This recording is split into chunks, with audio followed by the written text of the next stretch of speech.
नमस्कार, मैं डॉक्टर रजनीश कुमार आप सभी का एक बार फिर से हार्दिक स्वागत करता हूं।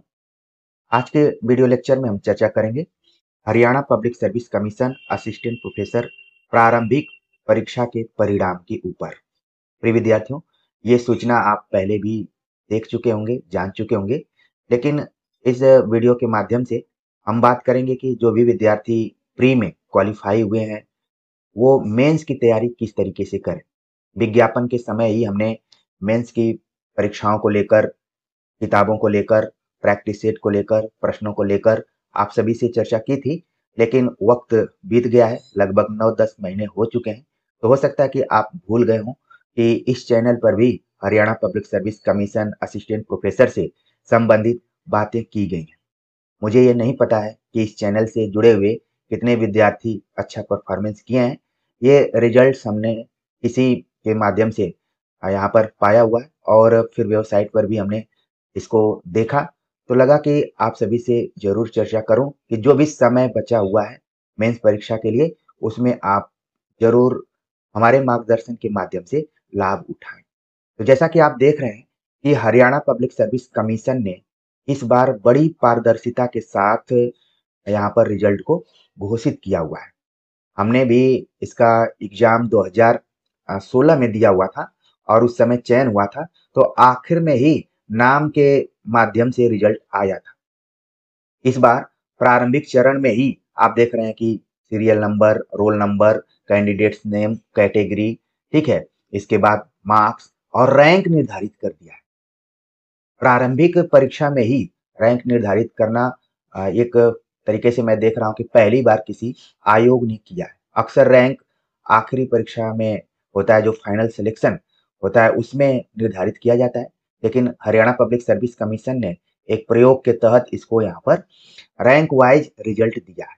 अब धन्य मनाइए कि उन यूट्यूबर्स या फिर पेड कोर्स बेचने वाले या फिर कोचिंग चलाने वाले ये रैंक धारियों का इंटरव्यू नहीं अपलोड कर दिए, नहीं तो अभी तक कर दिए होते। अभी एक चरण और बचा हुआ है। अब जिनका भी बहुत अच्छा अंक आया हुआ है या फिर वो सीट के मुताबिक 4 गुने में आ जा रहे हैं, तो अब वो कमर कस के तैयारी करें। हो सकता है कि जिसका नंबर प्री में बहुत अच्छा आया है, मेंस में उसके ऊपर और ज़िम्मेदारी है और अच्छे परफ़ॉर्मेंस की ज़िम्मेदारी है। अब यहाँ पर जो 4 गुने में आ जाएगा, वो सभी लोग एक तरीके से बराबर हो जाएँगे। अब मैटर रखेगा आपके लिखावट के ऊपर, आपकी प्रस्तुति के ऊपर, आपके समय प्रबंधन के ऊपर। निश्चित तौर पर जितने भी विद्यार्थियों का अच्छा रैंक आया है, वो सब मैं उम्मीद करता हूँ कि अपने-अपने समय के अच्छे विद्यार्थी रहे होंगे और इस चैनल से भी जुड़े होंगे। ज़रूर कमेंट करेंगे, अगर कोई अंडर 50, अंडर 100 में है, तो एक बार ज़रूर हमें कमेंट करके बताएँ कि नहीं, आप साइलेंटली आपसे हम मार्गदर्शन ले रहे थे और अपने से भी पढ़े थे। हमने जब रिजल्ट देखा तो इसमें ज़्यादातर ऐसे विद्यार्थी मुझे दिखाई दिए जो कि अ, अपनी क्षमता के कारण इस रैंक को पाए हुए हैं। तमाम इसमें बहुत चर्चित नाम भी हैं। कुछ विद्यार्थियों ने हमें मैसेज भी भेजा कि फला-फला भी एग्ज़ाम दिए थे, उनके इतने-इतने नंबर हैं। तो हमने कहा कि परीक्षा गुरु होती है और बहुत कुछ सिखा देती है। ऐसा नहीं है कि कोई पढ़ाने वाला है, उसका नंबर अच्छा आ जाए और जो पढ़ने वाला है, उसका नंबर हमेशा कम आता रहे। कई बार गुरु से शिष्य आगे निकल जाते हैं और तभी गुरुओं को भी अच्छा लगता है कि उनके शिष्य अच्छा कर रहे हैं। तो ये परीक्षा है, परीक्षा में कोई गुरु और कोई शिष्य नहीं होता है, सब लोग बराबर हो जाते हैं। मुझे याद आता है कि जब मैं लखनऊ विश्वविद्यालय का एग्ज़ाम देने जाया करता था कभी, अब तो 2 बार देने के बाद भी उसमें मेरा चयन नहीं हो पाया। तो उन संघर्षों से आप लोग लगातार परिचित रहते ही रहे हैं।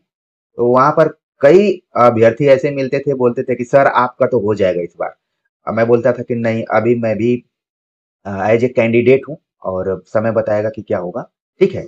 तो कहा नहीं जा सकता है परीक्षा को लेकर कि किसका परफ़ॉर्मेंस अच्छा रहेगा, किसका नहीं। लेकिन हम ये मानकर चलते हैं कि जितने भी विद्यार्थी मेंस के लिए क्वालीफ़ाई होंगे, अब असली लड़ाई उनकी इसी परीक्षा में प्रारंभिक के लिए तो हो गई, ठीक? अब मेंस के लिए अच्छे से आप तैयारी कीजिए। देखिए, विज्ञापन के समय हमने आप सभी से चर्चा की थी कि किस तरीके से आपको ये तैयारी करना है। मेंस में 3 घंटे का पेपर होगा। 10 क्वेश्चन रहेंगे 15-15 नंबर के, 150 टोटल मार्क्स रहेंगे। मिनिमम ध्यान रखना है आपको कि 35% अंक लाना है। अगर इतना आप ला देते हैं, मतलब कि 52 नंबर ला देते हैं, तो फिर आप इंटरव्यू के लिए कॉल आपको की जाएगी, 2 गुना में आप आएँगे। और आप देख रहे हैं कि 67 सीट है। अगर जनरल की मैं बात कर रहा हूँ केवल, तो 124 बच्चों को, परीक्षार्थियों को इंटरव्यू के लिए कॉल किया जाएगा। 124 विद्यार्थी निश्चित तौर पर जाएँगे। जो फाइनल सिलेक्शन होगा, वो आपके रिटेन और इंटरव्यू के आधार पर होगा। अभी तक ये जो भी नंबर आपको दिखाई दे रहे हैं, ये सब केवल मनोबल को बढ़ाने के लिए है। ये सब पहले स्टेज के लिए है। अब जैसे जिन भी विद्यार्थियों का अंडर 5 में नाम है, लगभग ये चर्चा का विषय बने रहेंगे जब तक ये रिजल्ट रहेगा, जब तक फाइनल रिजल्ट ना आ जाए। लेकिन जो फाइनल सिलेक्शन होगा, वो आपका लिखित एग्जाम, मुख्य परीक्षा के दृष्टिकोण से और इंटरव्यू के नंबर को जोड़कर होगा, इसी के आधार पर होगा। ठीक है? अब ये मानकर चलिए कि लगभग 500 के आसपास में विद्यार्थी मेंस के एग्जाम में बैठेंगे। ठीक है? पूरा कैटेगरी में मिलाकर बता रहा हूँ। तो इसमें इतना बैठेंगे, 500 कॉपीज रहेंगी। अब उसमें से जो बेहतरीन से बेहतरीन कॉपी होंगी, उन्हीं को अच्छा नंबर मिलेगा, जिनके लिखने की शैली अच्छी रहेगी, मात्रात्मक त्रुटियां कम रहेंगी, प्रश्न के उत्तर का फॉर्मेट एकदम आइडियल तरीके से रहेगा, प्रभावी उसमें कोटेशन, सारी चीजें रहेंगी, कसावट रहेगी। जिस चीज को लेकर मैं यूपी एलटी जीआईसी इत्यादि की तैयारी कराते हुए बता रहा हूँ, निश्चित तौर पर उन वीडियोज को भी आप देखिए, आपको लाभ मिलेगा। ठीक है? चूंकि हम थोड़ा सा कम बोल पाते हैं और प्रचार प्रसार करने में बहुत पीछे हैं, हेलो दोस्तों करने में भी मुझे थोड़ा सा अजीब लगता है कि विद्यार्थी जुड़े हुए हैं, देर सबेर वो जुड़ेंगे ही। इधर उधर से कई बार भटक भटक के भी लोग आते हैं, तो जुड़ जाते हैं। समय के अनुसार अगर जुड़ जाएंगे तो ज्यादा आपको लाभ मिलेगा। इसलिए थंबनेल इत्यादि पर मत जाइए। लिखित परीक्षाओं को लेकर हमने हिंदी के 100 लिखित प्रश्नों की सीरीज चलाई हुई है, उसको जरूर देखिए। और मैं कोशिश करूंगा कि यूजीसी नेट के पाठ्यक्रम के अनुसार यूनिट 5 से लेकर 10 तक जो टेक्स्ट लगा हुआ है, उस पे आधारित कुछ प्रश्नों को हम कराएं, जो कि आमतौर पर पूछे जाते हैं।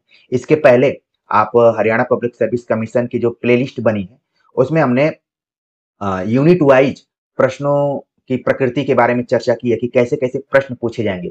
उस लिंक को मैं डिस्क्रिप्शन बॉक्स में डाल दूंगा या फिर कमेंट बॉक्स में लगा दूंगा, आप जरूर देखिएगा। ठीक है? थोड़ा सा कम बोलने वालों पर या फिर जो सधे हुए अपने पॉइंट पर चलते हैं, उन शिक्षकों पर ध्यान दीजिए, आपको निश्चित तौर पर लाभ मिलेगा। बाकी जो आप प्री की तैयारी कर रहे थे, हमने उस तरीके से, बहुत जबरदस्त तरीके से हरियाणा पब्लिक सर्विस कमीशन की तैयारी नहीं कराई थी। चूंकि यूजीसी नेट का सिलेबस था, तो हमने सिलेबस को कवर कर लिया था। और जब सिलेबस कवर हो जाता है, तो जो अच्छे विद्यार्थी होते हैं, जो संकेतों को समझते हैं, अपनी क्षमताओं को समझते हैं, तो उनके लिए उतना ही काफी रहता है। फिर वो अपने हिसाब से अच्छे से तैयारी कर लेते हैं। और जिन लोगों ने खूब तैयारी कराई है, इसको लेकर पेड कोर्स चलाए, इसको लेकर टेस्ट सीरीज चलाए, सब कुछ चलाए, और इस परीक्षा में बैठे भी रहे, उनके नंबर को देख लीजिए, और फिर जो आप अपना नंबर पाए उसको भी देख लीजिए। तो बहुत अंतर नहीं होता है। कहने का मतलब है कि अपनी क्षमता को आप पहचानिए। ठीक है? तो परीक्षा होती है, तो उन वीडियोज को भी जाकर देखिए आप। ठीक? उससे आपको एक आइडिया लगेगी कि कैसे प्रश्न का जवाब देना है, समय प्रबंधन का कैसे ख्याल रखना है, शब्द सीमाओं को कैसे कंट्रोल में करके रखना है। नहीं तो कई बार जो प्रश्न आपको आते हैं, उनके आंसर को आप लिखते जाते हैं।